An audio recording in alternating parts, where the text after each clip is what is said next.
आइए सुनते हैं परीश्वरनाथ रेणु रचित अति संवेदनशील कथा संवदिया। हरगोविंद को अचरज हुआ, तो आज भी किसी को संवदिया की जरूरत पड़ सकती है इस जमाने में, जबकि गांव-गांव में डाकघर खुल गए हैं। संवदिया के मार्फत संवाद क्यों भेजेगा कोई? आज तो आदमी घर बैठे ही लंका तक खबर भेज सकता है और वहां का कुशल संवाद मंगा सकता है। फिर उसकी बुलाहट क्यों हुई? हरगोविंद बड़ी हवेली की टूटी ड्योढ़ी पार कर अंदर गया। सदा की भांति उसने वातावरण को सूंघकर संवाद का अंदाज लगाया। निश्चय ही कोई गुप्त संवाद ले जाना है। चांद सूरज को भी नहीं मालूम हो, परेवा पंछी तक न जाने। पाँव लागी बड़ी बहुरिया। बड़ी हवेली की बड़ी बहुरिया ने हरगोविंद को पीढ़ी दी और आंख के इशारे से कुछ देर चुपचाप बैठने को कहा। बड़ी हवेली अब नाम मात्र को ही बड़ी हवेली है, जहां दिन रात नौकर नौकरानियों और जन मजूरों की भीड़ लगी रहती थी, वहां आज हवेली की बड़ी बहुरिया अपने हाथ से सूप में अनाज लेकर झटक रही है। इन हाथों में सिर्फ मेहंदी लगाकर ही गांव की नाइन परिवार पालती थी। कहाँ गए वो दिन? हरगोविंद ने एक लंबी सांस ली। बड़े भैया के मरने के बाद ही जैसे सब खेल खत्म हो गया। तीनों भाइयों ने आपस में लड़ाई झगड़ा शुरू कर दिया। रैयतों ने जमीन पर दावे करके दखल कर लिया। फिर तीनों भाई गांव छोड़कर शहर जा बसे। रह गई अकेली बड़ी बहुरिया। कहाँ जाती बेचारी? भगवान भले आदमी को ही कष्ट देते हैं, नहीं तो 1 घंटे की बीमारी में बड़े भैया क्यों मरते? बड़ी बहुरिया की देह से जबेर खींच खींच कर पटवारे की लीला हुई। हरगोविंद ने देखी है अपनी आंखों से द्रौपदी चीरहरण लीला। बनारसी साड़ी को 3 टुकड़े करके बंटवारा किया था निर्दयी भाइयों ने। बेचारी बड़ी बहुरिया। गांव की मोदियाइन बूढ़ी न जाने कब से आंगन में बैठकर बड़बड़ा रही थी। उधार का सौदा खाने में बड़ा मीठा लगता है और दाम देते समय मोदियाइन की बात कड़वी लगती है। मैं आज दाम लेकर ही उठूंगी। बड़ी बहुरिया ने कोई जवाब नहीं दिया। हरगोविंद ने फिर लंबी सांस ली। जब तक यह मोदियाइन आंगन से नहीं टलती, बड़ी बहुरिया हरगोविंद से कुछ नहीं बोलेगी। वह अब चुप नहीं रह सका। मोदियाइन काकी, बाकी बकाया वसूलने का यह काबुली कायदा तो तुमने खूब सीखा है। काबुली कायदा सुनते ही मोदियाइन तमक कर खड़ी हो गई। चुप रहे मुझों से निमोझिए। क्या करूं काकी, भगवान ने मूछ दाढ़ी दी नहीं, न काबुली आगा साहब की तरह गुलजार दाढ़ी। फिर काबुल का नाम लिया तो जीभ पकड़कर खींच लूंगी। हरगोविंद ने जीभ बाहर निकालकर दिखलाई, अर्थात खींच ले। 5 साल पहले गुल मोहम्मद आगा उधार कपड़ा लगाने के लिए गांव आता था और मोदियाइन के ओसारे पर दुकान लगाकर बैठता था। आगा कपड़ा देते समय बहुत मीठा बोलता और वसूली के समय जोर जुल्म से 1 का 2 वसूलता। एक बार कई उधार लेने वालों ने मिलकर काबुली की ऐसी मरम्मत कर दी कि फिर लौटकर गांव में नहीं आया। लेकिन इसके बाद ही दुखनी मोदियाइन लाल मोदियाइन हो गई। काबुली क्या, काबुली बादाम के नाम से भी चिढ़ने लगी मोदियाइन। गांव के नाच वालों ने नाच में काबुली का स्वांग किया था। तुम हमारा मुलम जाएगा मोदियाइन, हम काबुली बादाम पिस्ता अखरोट खिलाएगा। मोदियाइन बड़बड़ाती गाली देती हुई चली गई तो बड़ी बहुरिया ने हरगोविंद से कहा, हरगोविंद भाई, तुमको एक संवाद ले जाना है। आज ही। बोलो, जाओगे ना? कहाँ? मेरी माँ के पास। हरगोविंद बड़ी बहुरिया की छलछलाई हुई आंखों में डूब गया। कहिए, क्या संवाद है? संवाद सुनाते समय बड़ी बहुरिया सिसकियां लेने लगी। हरगोविंद की आंखें भी भर आईं। बड़ी हवेली की लक्ष्मी को पहली बार इस तरह सिसकते देखा है हरगोविंद ने। वह बोला, बड़ी बहुरिया, दिल को कड़ा कीजिए। और कितना कड़ा करूं दिल? माँ से कहना मैं भाई भाभीियों की नौकरी करके पेट पालूंगी, बच्चों के जूठन खाकर एक कोने में पड़ी रहूंगी, लेकिन यहाँ अब नहीं रह सकूंगी। कहना यदि माँ मुझे यहाँ से नहीं ले जाएगी तो मैं किसी दिन गले में घड़ा बांधकर पोखरे में डूब मरूंगी। बथुआ साग खाकर कब तक जीऊं? किस लिए, किसके लिए? हरगोविंद का रोम रोम कलपने लगा। देवर देवरानियां भी कितने बेदर्द हैं। ठीक अगहनी धान के समय बाल बच्चों को लेकर शहर से आएंगे। 10-15 दिनों में कर्ज उधार की ढेरी लगाकर वापस जाते समय 2-2 मन के हिसाब से चावल चूड़ा ले जाएंगे। फिर आम के मौसम में आकर हाजिर, कच्चा पक्का आम तोड़कर बोरियों में बंद करके चले जाएंगे। फिर उलटकर कभी नहीं देखते। राक्षस हैं सब। बड़ी बहुरिया आँच के खूंट से 5 रुपये का एक गंदा नोट निकालकर बोली, पूरा राह खर्च भी नहीं जुटा सकी। आने का खर्चा माँ से मांग लेना, उम्मीद है भैया तुम्हारे साथ ही आवेंगे। हरगोविंद बोला, बड़ी बहुरिया राह खर्च देने की जरूरत नहीं, मैं इंतजाम कर लूंगा। तुम कहाँ से इंतजाम करोगे? मैं आज 10 बजे की गाड़ी से ही जा रहा हूँ। बड़ी बहुरिया हाथ में नोट लेकर चुपचाप भाव शून्य दृष्टि से हरगोविंद को देखती रही। हरगोविंद हवेली से बाहर आ गया। उसने सुना बड़ी बहुरिया कह रही थी, मैं तुम्हारी राह देख रही हूं। संबदिया अर्थात संवाद वाहक। हरगोविंद संबदिया। संवाद पहुंचाने का काम सभी नहीं कर सकते। आदमी भगवान के घर से ही संबदिया बनकर आता है। संवाद के प्रत्येक शब्द को याद रखना। जिस सुर और स्वर में संवाद सुनाया गया है ठीक उसी ढंग से जाकर सुनाना सहज काम नहीं। गांव के लोगों की गलत धारणा है कि निठल्ला, कामचोर और पेटू आदमी ही संबदिया का काम करता है। न आगे नात न पीछे पगहा।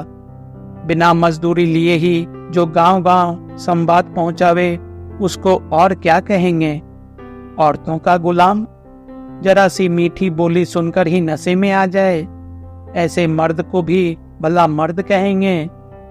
किंतु गांव में कौन ऐसा है जिसके घर की माँ बहू बेटी का संवाद हरगोविंद ने नहीं पहुंचाया है?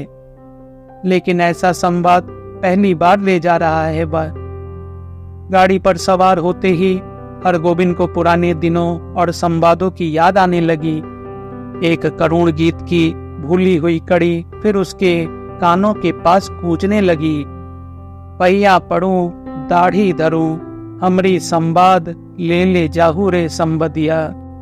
बड़ी बहुरिया के संवाद का प्रत्येक शब्द उसके मन में कांटे की तरह चुभ रहा है।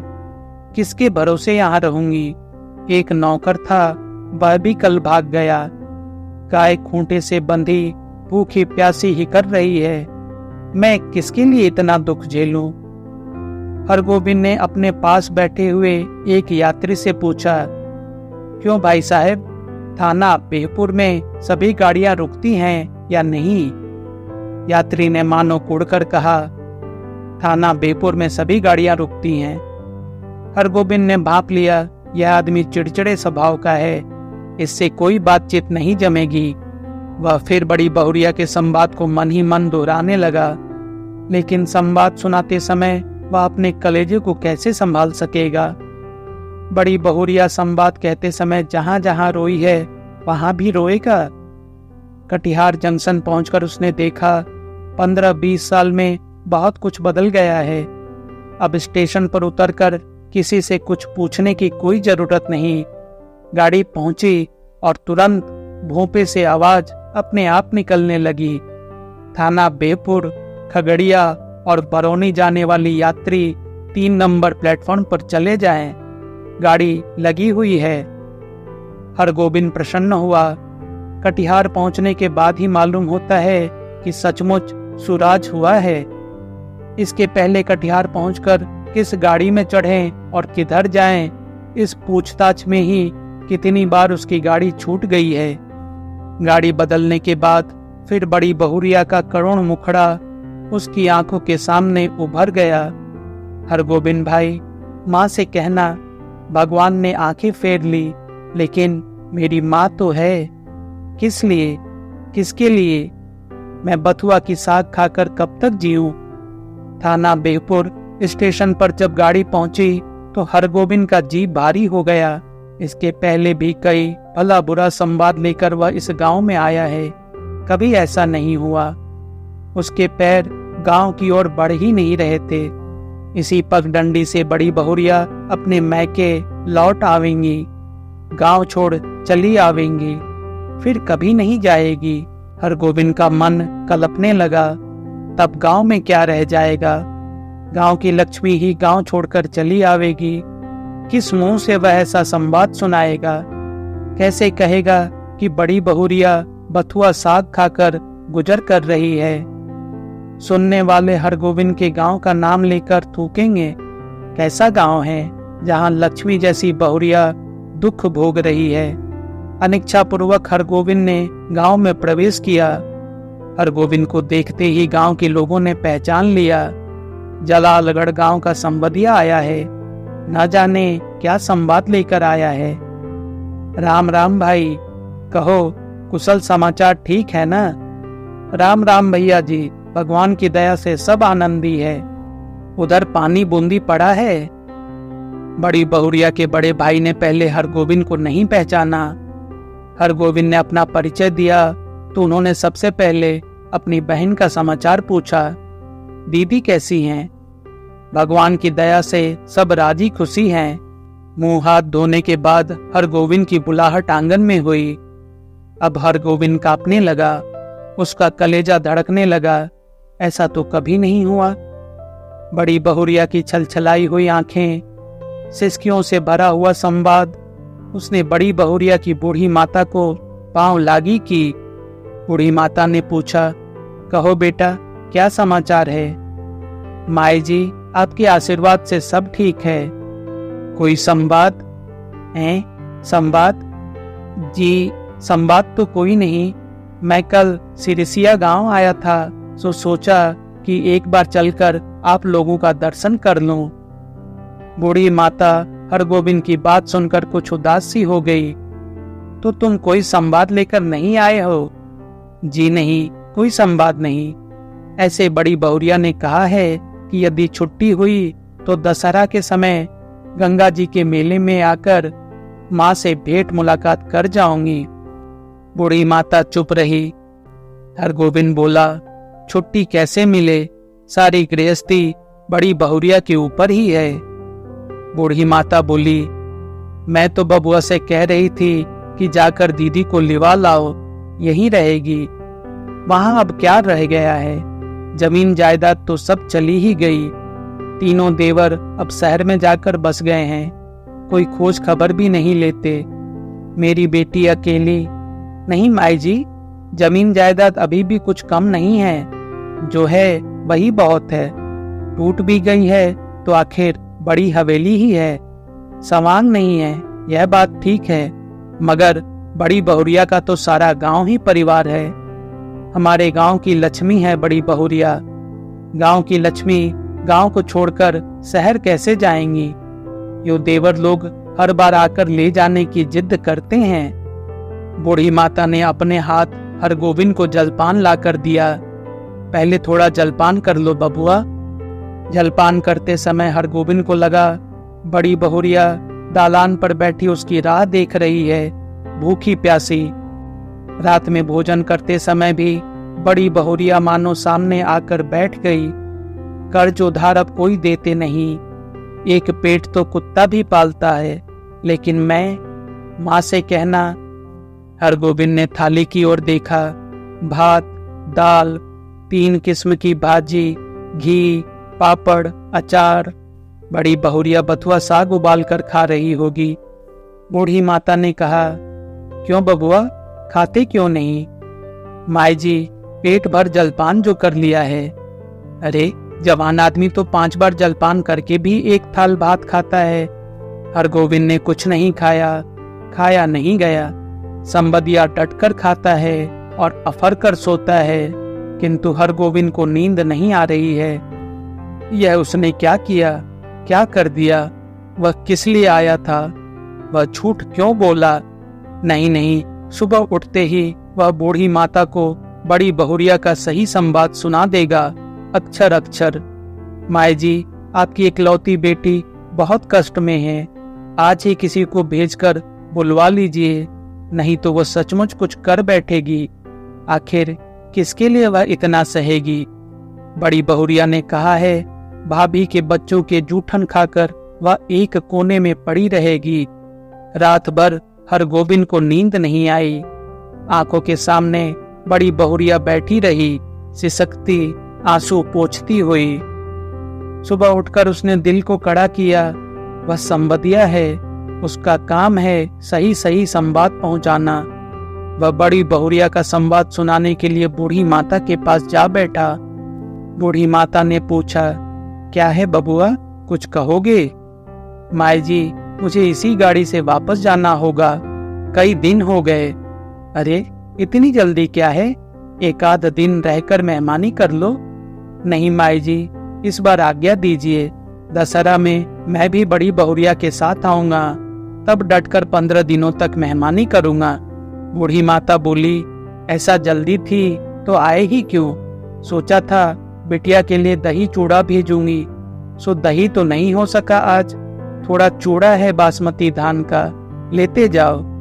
चूड़ा की पोटली बगल में लेकर हरगोविंद आंगन से निकला तो बड़ी बहुरिया के बड़े भाई ने पूछा, क्यों भाई, राह खर्च है तो? हरगोविंद बोला, भैया जी, आपकी दुआ से किसी बात की कमी नहीं। स्टेशन पर पहुंचकर हरगोविंद ने हिसाब किया, उसके पास जितने पैसे हैं उससे कटिहार तक का टिकट ही वह खरीद सकेगा, और यदि चौवन्नी नकली साबित हुई तो सैमापुर तक ही। बिना टिकट के वह एक स्टेशन भी नहीं जा सकेगा। डर के मारे उसकी देह का आधा खून गया। गाड़ी में बैठते ही उसकी हालत अजीब हो गई। वह कहाँ आया था, क्या करके जा रहा है? बड़ी बहुरिया को क्या जवाब देगा? यदि गाड़ी में निर्गुण गाने वाला सूरदास नहीं आता तो ना जाने उसकी क्या हालत होती। सूरदास के गीतों को सुनकर उसका जी स्थिर हुआ थोड़ा। नैहरा को सुख सपन भयो अब, देश पिया को डुलिया चली, माई रो मती यही करम गति। सूरदास चला गया तो उसके मन में बैठी हुई बड़ी बहुरिया फिर रोने लगी। किसके लिए इतना दुख सहूं? 5 बजे भोर में वह कटिहार स्टेशन पहुंचा। भूपे से आवाज आ रही थी, बैरगाछी, कुसियार और जलालगढ़ जाने वाले यात्री 1 नंबर प्लेटफॉर्म पर चले जाएं। हरगोविंद को जलालगढ़ स्टेशन जाना है, किंतु वह 1 नंबर प्लेटफॉर्म पर कैसे जाए? उसके पास तो कटिहार तक का ही टिकट है। जलालगढ़ 20 कोस। बड़ी बहुरिया राह देख रही होगी। 20 कोस की मंजिल भी कोई दूर की मंजिल है, वह पैदल ही जाएगा। हरगोविंद महावीर विक्रम बजरंगी का नाम लेकर पैदल ही चल पड़ा। 10 कोस तक वह मानो बाई के झूके पर रहा। कस्बा शहर पहुंचकर उसने पेट भर पानी पी लिया। पोटली में नाक लगाकर उसने सूंघा, आहा, बासमती धान का चूड़ा है। माँ की सौगात बेटी के लिए। नहीं, वह इसमें एक मुट्ठी भी नहीं खा सकेगा। किंतु वह क्या जवाब देगा बड़ी बहुरिया को? उसके पैर लड़खड़ाए। अभी वह कुछ नहीं सोचेगा, अभी सिर्फ चलना है, जल्दी पहुंचना है गांव। बड़ी बहुरिया की डबडबाई हुई आंखें उसको गांव की ओर खींच रही थी। मैं बैठी राह ताकती रहूंगी। 15 कोस। माँ से कहना अब नहीं रह सकूंगी। 16, 17, 18 जलालगढ़ स्टेशन का सिग्नल दिखाई पड़ता है। गांव का ताड़ सिर ऊंचा करके उसकी चाल को देख रहा है। उसी ताड़ के नीचे बड़ी हवेली के दालान पर चुपचाप टकटकी लगाकर राह देख रही है बड़ी बहुरिया, भूखी प्यासी। हमरो संवाद ले जाहो रे संबदिया। लेकिन यह कहाँ चला आया हरगोविंद? यह कौन गांव है? पहली सांझ में ही अमावस्या का अंधकार। किस राह से वह किधर जा रहा है? नदी है? कहाँ से आ गई नदी? नदी नहीं, खेत हैं। ये झोपड़े हैं या हाथियों का झुंड? ताड़ का पेड़ किधर गया? वह राह भूलकर न जाने कहाँ भटक गया। इस गांव में आदमी नहीं रहते क्या? कहीं कोई रोशनी नहीं? किससे पूछे? वहां वह रोशनी है या आंखें? वह खड़ा है या चल रहा है? वह गाड़ी में है या धरती पर? हरगोविंद भाई आ गए। बड़ी बहुरिया की बोली या कटिहार स्टेशन का भोपा बोल रहा है। हरगोविंद भाई, क्या हुआ तुमको? बड़ी बहुरिया। हरगोविंद ने हाथ से टटोल कर देखा, वह बिछावन पर लेटा हुआ है। सामने बैठी छाया को छूकर बोला, बड़ी बहुरिया। हरगोविंद भाई, अब जी कैसा है? लो, एक घूंट दूध और पी लो। मुंह खोलो। हाँ, पी जाओ, पी जाओ। हरगोविंद होश में आया। बड़ी बहुरिया दूध पिला रही है। उसने धीरे से हाथ बढ़ाकर बड़ी बहुरिया का पैर पकड़ लिया। बड़ी बहुरिया, मुझे माफ करो, मैं तुम्हारा संवाद नहीं कह सका। तुम गांव छोड़कर मत जाओ, तुमको कोई कष्ट नहीं होने दूंगा। मैं तुम्हारा बेटा। बड़ी बहुरिया, तुम मेरी माँ, सारे गांव की माँ हो। मैं अब निठल्ला बैठा नहीं रहूंगा, तुम्हारा सब काम करूंगा। बोलो बड़ी माँ, तुम गांव छोड़कर चली तो नहीं जाओगी? बोलो। बड़ी बहुरिया गर्म दूध में एक मुट्ठी बासमती चूड़ा डालकर मसकने लगी। संवाद भेजने के बाद से ही वह अपनी गलती पर पछता रही थी।